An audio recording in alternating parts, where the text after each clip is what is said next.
Nosotros las clases previas hemos hablado de la Declaración de los Derechos Humanos y hemos venido nosotros relacionando algunos de los temas de la generación de derechos a través de la historia. Vamos a puntualizar los elementos en el contexto histórico. Los derechos humanos fueron declarados durante la Revolución Francesa en un principio siguiendo tres elementos básicos, que ya lo hemos anunciado: la libertad, la igualdad y la fraternidad.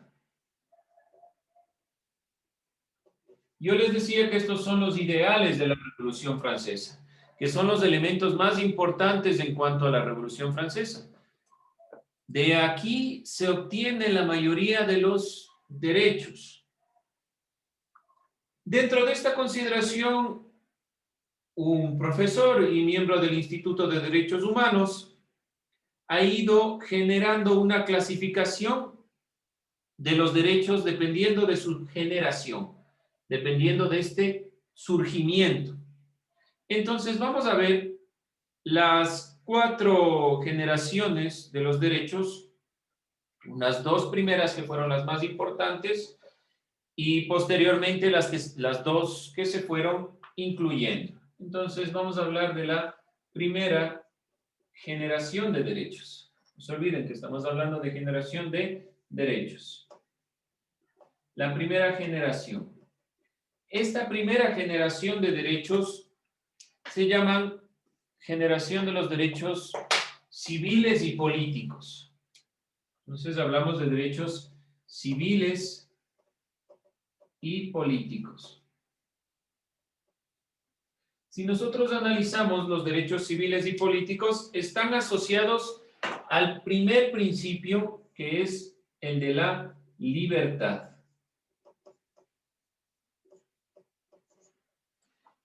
Esta consideración tiene como finalidad el respeto de los derechos y libertades del ser humano. El objetivo de la primera generación es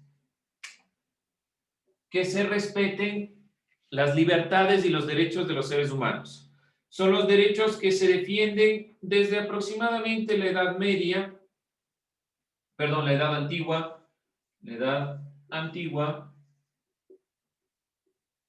Es verdad que había diferencias en la Edad Antigua, en los griegos, era solo para algunos, pero se ha venido defendiendo desde siglo XVIII a.C.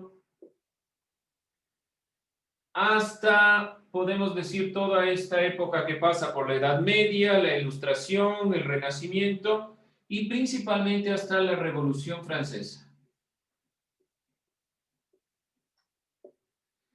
¿Qué año era la Revolución Francesa? ¿Recuerdan?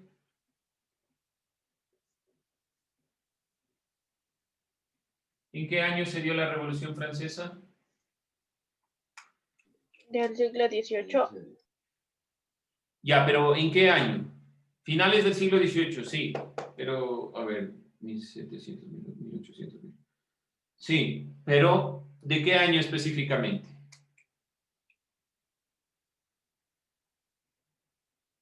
¿No recuerdan?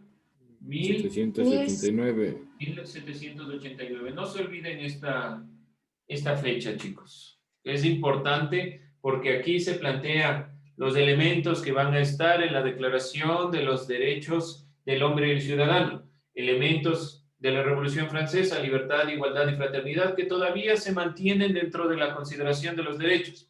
Perspectivas que se van a plasmar directamente en la Declaración Universal de los Derechos Humanos. Por eso estamos haciendo este recuento. Más allá de las fechas como tal, lo importante es que se vayan aclarando estos elementos. Entonces, la primera generación de derechos habla sobre la libertad. Se ratificarán estos elementos en 1948 en la Declaración Universal de los Derechos Humanos. Todas las generaciones que estaremos viendo van a estar plasmadas en la Declaración de los Derechos Humanos y tienen que estar como elementos básicos para todos los seres humanos. No se olviden, son los derechos así llamados civiles y políticos. Poniendo ejemplo, ¿qué derecho creen ustedes que va a estar aquí? Si hablamos de civiles y políticos. ¿Qué derechos, por ejemplo, se les ocurre? Derecho al voto. Ya puede ser el derecho tal vez a la elección. Bueno, ¿qué otro derecho más básico? Si hablamos de los derechos civiles y políticos, bueno, el voto es una consideración muy importante. Derecho a la libertad de expresión. Ya, el derecho a la libertad, sobre todo, derecho a la libertad de opinión, de pensamiento, de religión, entre hombres y mujeres, de circulación. Y uno de los elementos fundamentales, el derecho a la vida, donde se enmarcan todos los derechos, el derecho a la vida. Es uno de los elementos fundamentales. Este derecho es un derecho básico. Puede estar en la consideración del derecho al voto, a la privacidad, a todos los tipos de libertades, de pensamiento, de religión, de unión, de libertad de circulación entre hombres y mujeres y demás consideraciones. Es lo que nosotros podemos enunciar dentro de la primera generación de derechos. ¿Claro eso? Creo que es sencillo. Hemos estado nosotros ya hablando sobre esto. Como les decía, el comprender nuevamente la Declaración Universal de los Derechos Humanos nos permitía tener una idea un poco más clara de esta consideración. Vamos entonces a hablar de la segunda generación de derechos. La segunda generación de derechos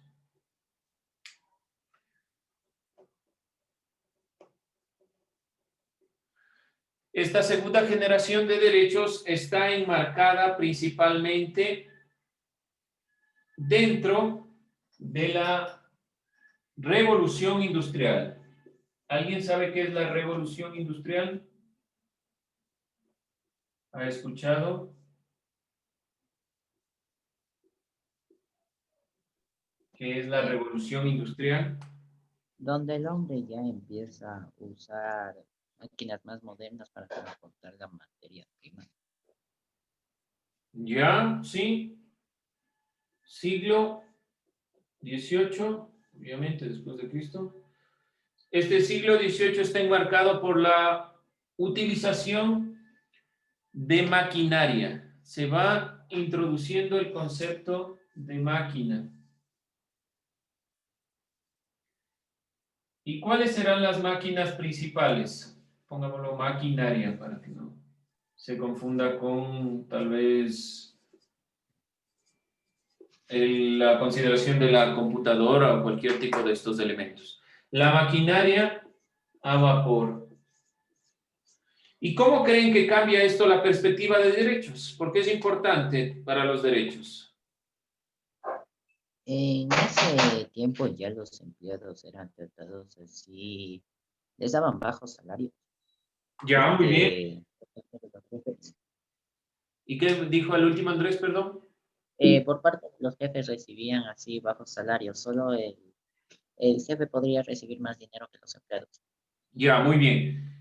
La mayoría de las personas en esta época trabajaban en fábricas que utilizaban o que primordiaba la consideración de la maquinaria, sobre todo la máquina a vapor, que le permitió tener un incremento económico, sobre todo si estamos hablando de revolución industrial, es el cambio en la economía, donde uno de los principales problemas que se presenta es directamente los bajos salarios, la escasez de seguridad social, de seguridad para los trabajadores, donde los trabajadores eran vistos de esta misma forma, como máquinas, que simplemente servían para un proceso, para generar ingresos. Dentro de esta perspectiva se va desarrollando la economía capitalista y se va generando una lucha por mejorar las condiciones de la explotación a la mano de obra en las empresas.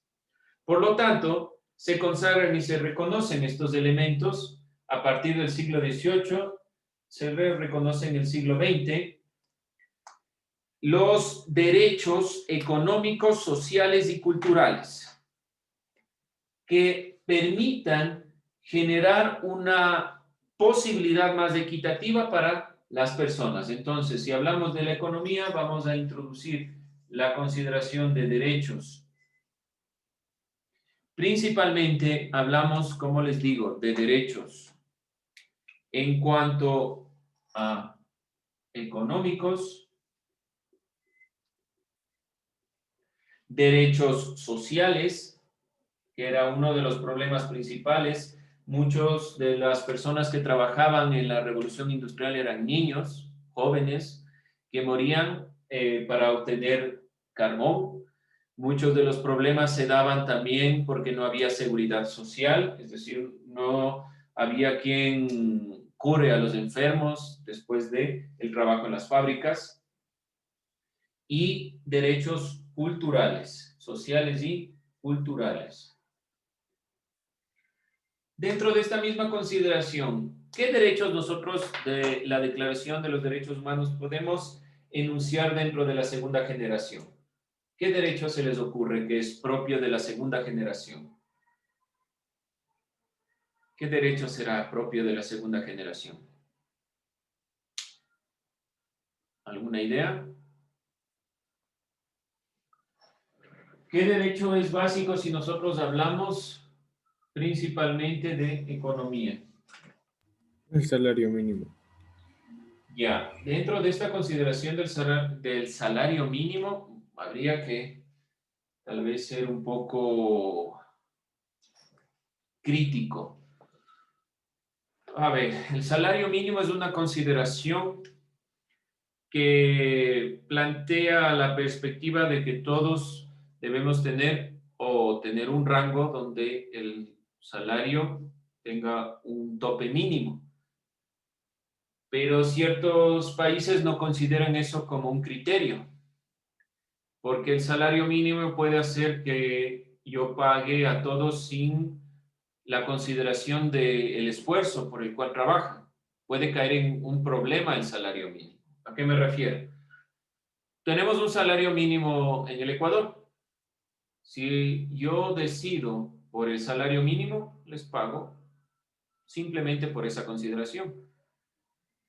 De cierta forma, el salario mínimo ha querido romper estas perspectivas de la tercerización, es decir, de tener personas que trabajen por salarios ínfimos. Es verdad que sí, pero sobre todo, si hablamos de la segunda generación y en cuanto a lo que se dijo, debemos hablar del derecho al trabajo, a trabajar, como derecho básico de la segunda generación. De ahí se van desglosando cada una de estas normativas que se atengan o no los países, pero el derecho al trabajo es fundamental. Todos tenemos derecho a trabajar y a ganar un sueldo que no sea solo básico, sino que nos pueda generar calidad de vida. Si nosotros hacemos la comparación con el salario básico, ¿qué pasa con el salario básico? Realmente, una persona que gana un salario básico puede alcanzar a la canasta básica. Según los análisis, no necesariamente, ¿sí? Entonces, hay controversias con esto. ¿Alguien más otro derecho tal vez que se enmarque dentro de la consideración del trabajo, de la economía? ¿Alguien alguna idea tal vez? Otro de los elementos, otro derecho, es el derecho a la seguridad social. Eso no se olviden, por favor. Todos estos elementos en cuanto a la seguridad social, a la salud, a la alimentación, también a la educación, están enmarcados en esta segunda generación de derechos. Porque, ¿qué pasaba? Como les digo, los niños y los jóvenes trabajaban. ¿Qué significa? Que no tenían la posibilidad de acceder a una educación. Desde la segunda generación de derechos y la Declaración Universal de los Derechos, niños, niñas y adolescentes son, o su función principal, por ponerlo de alguna forma, su deber principal es estudiar. Entonces, está guiado también la segunda generación de derechos hacia la educación. ¿Preguntas, dudas, inquietudes? ¿Está claro? No se olviden, estamos cerrando estos elementos de la generación de los derechos. Vamos con la tercera generación. La tercera y la cuarta generación se han venido planteando desde el siglo XXI, tratando de completar la generación de derechos planteadas por este profesor y miembro del Instituto de Derechos Humanos, que ha tratado de dividir la generación de los derechos. La tercera generación de derechos habla principalmente de los derechos colectivos. Hablamos de derechos colectivos en cuanto a los derechos de los pueblos. Derechos colectivos de los pueblos. Aquí se instaura una consideración, una perspectiva, una visión principal, que promueve en el ámbito de la solidaridad, y ese es uno de los principios de la tercera generación, la solidaridad.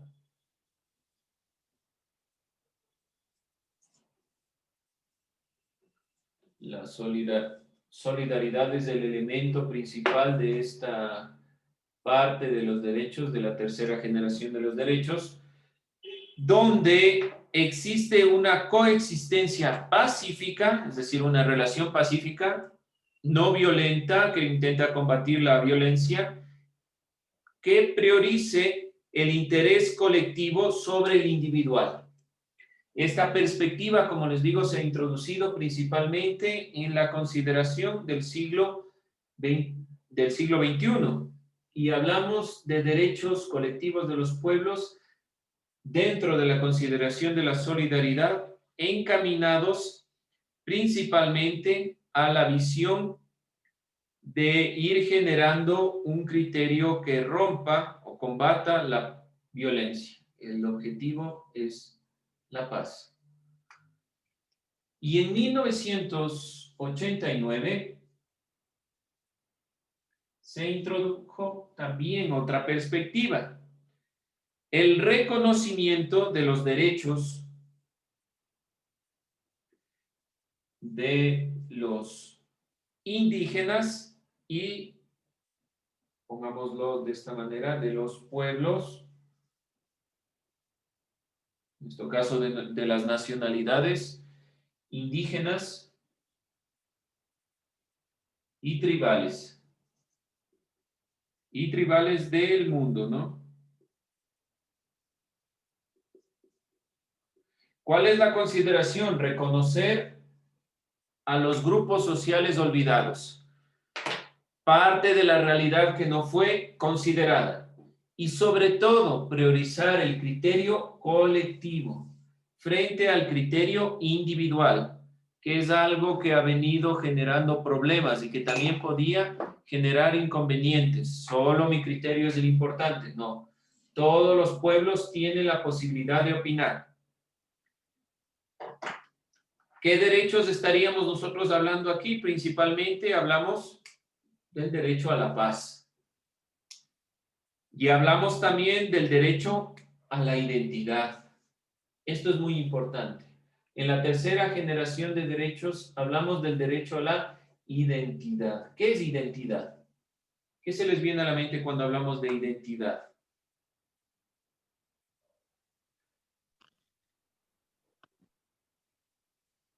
¿Qué será identidad?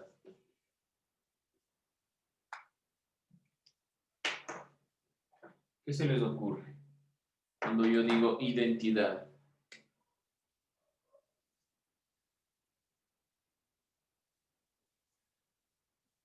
¿Qué es identidad?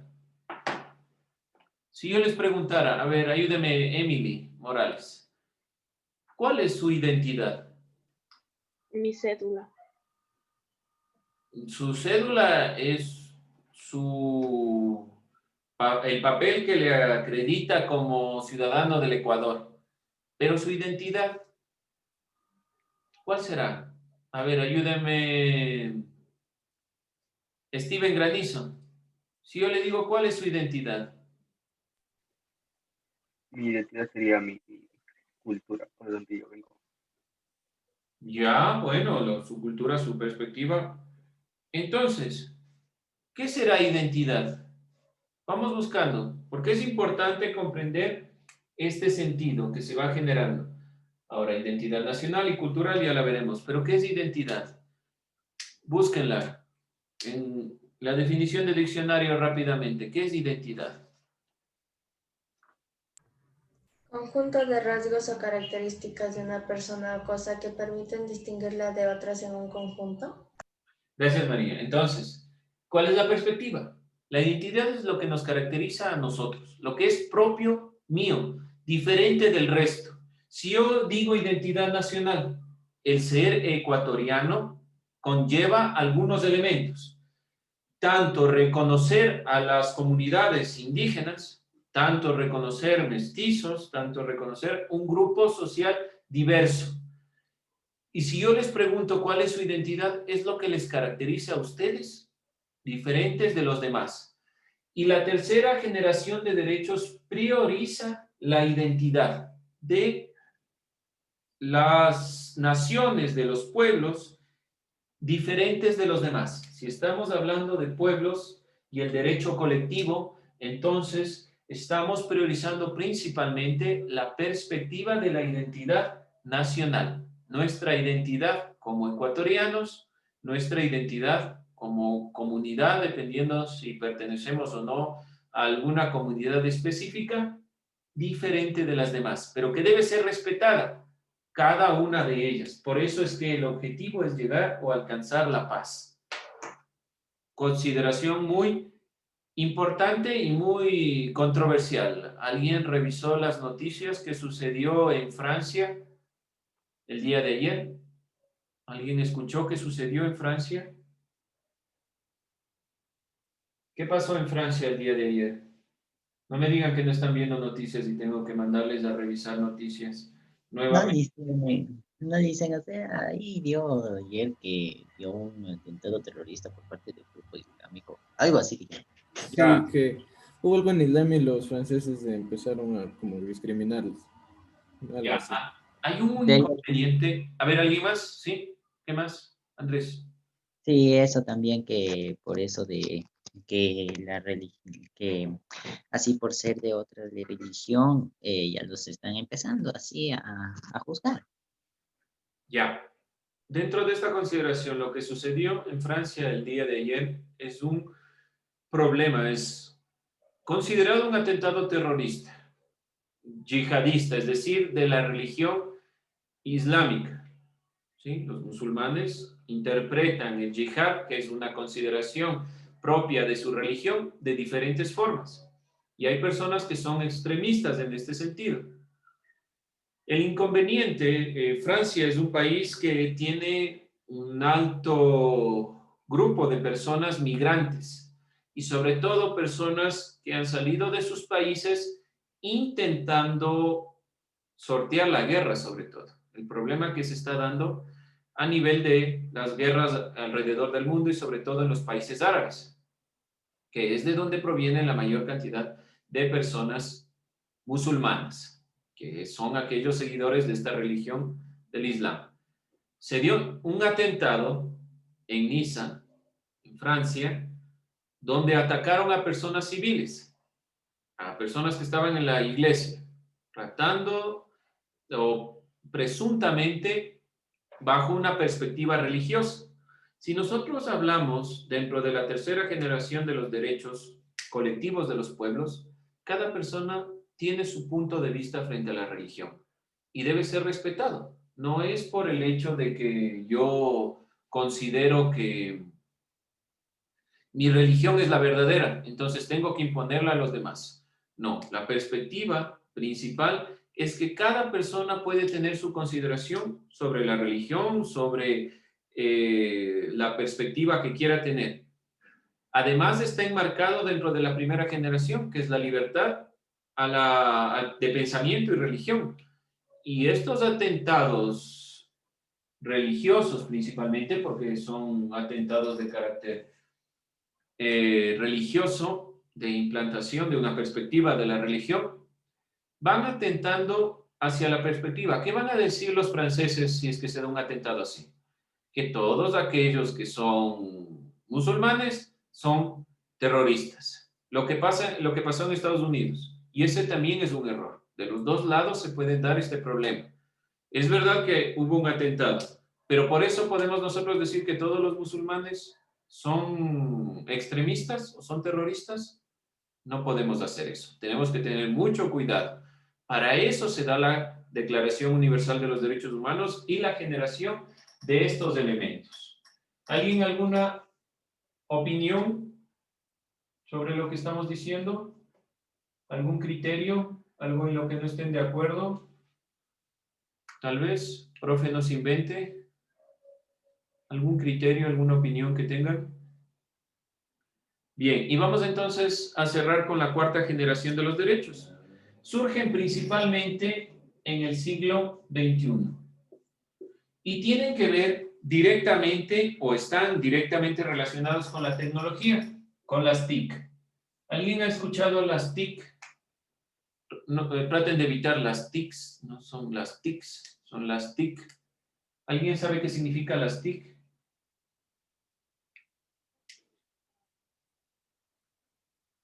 ¿Qué son? ¿No han escuchado en computación tal vez? ¿Qué es las TIC? No, nadie ha oído sobre las TIC. Solo en los libros, pero no en este contexto. Ah, en los libros dice, en ciertas partes tiene, vamos a utilizar las TICs para, qué sé yo, hacer un trabajo, ¿sí? Seguramente en sus textos, en una parte del proyecto final, alguna cosa así, dice TIC, pero no sabemos a qué se refiere. Sí, A ver, las tecnologías de información y comunicación. ya, eso significa tecnologías de la información y la comunicación. Entonces, está ligado directamente a la información. La información que la obtenemos a través de o gracias a la tecnología. Y por eso es que no se debe evitar el término TICs, porque no, casi siempre dicen vamos a ver las TICs, pero no son las TICs, sino las TIC, las tecnologías de la información y la comunicación, que se refieren directamente a la tecnología, cómo desde la tecnología se ha venido utilizando la información. ¿Y cuál es el objetivo de esta cuarta generación? Tiene que ver directamente con la libertad de acceso a la información. Libre acceso a la información. Gracias a esta conformación es que nosotros podemos encontrar muchos elementos, es decir, cuando yo les pregunté qué es TIC, ¿qué hicieron? Buscaron, pusieron en Google TIC y encontraron. Eso es lo que nos permite la cuarta generación, un libre acceso a la información, que ustedes solo por medio de la tecnología, celulares, computadoras, demás consideraciones que tienen acceso a Internet, puedan encontrar la información y de una manera veraz. ¿Cuál es el inconveniente con la red, con el Internet principalmente? Que mucha de la información no está verificada y de ahí es nuestra función dentro de las clases, creo yo, y yo les doy muchos conceptos y hacemos nosotros los organizadores gráficos de una forma sencilla, pero ustedes pueden encontrar esto en el Internet. Es decir, si nosotros estamos estudiando algo sobre los derechos, en ese momento ustedes digitan y dicen, vea, profe, usted se equivocó. No dice eso aquí. Y podemos contrastar. Ese es el ejercicio investigativo que deberíamos tener, ¿sí? ¿Cuál es el objetivo? Por ejemplo, hablando de otro tema para poner un símil, para poner un ejemplo. Yo tenía un profesor que nos daba lógica. Y en lógica hay reglas. Lógicas que nos permiten resolver ejercicios, como en la matemática. El profesor nos decía, siguiente día evaluación. Y nosotros le preguntamos, ¿podemos tener la hoja donde están todos las reglas y las normativas lógicas? ¿Qué nos decía el profesor? Evidentemente sí, porque todo está en Internet. ¿Para qué necesitan ustedes aprenderse de memoria cosas que están en el Internet? ¿Qué es lo que ustedes deben saber? En este ejemplo, como símil, aplicar lo que se les enseña. Por lo tanto, ¿a qué me refiero con esto como ejemplo? Que la idea de la cuarta generación, que es de libre acceso a la información, a las TIC, tecnologías de la información y la comunicación, es que ustedes no se aprendan de memoria las cosas, porque todo está en el Internet. Lo importante es que sepan aplicar los elementos que nosotros aquí vamos puntualizando.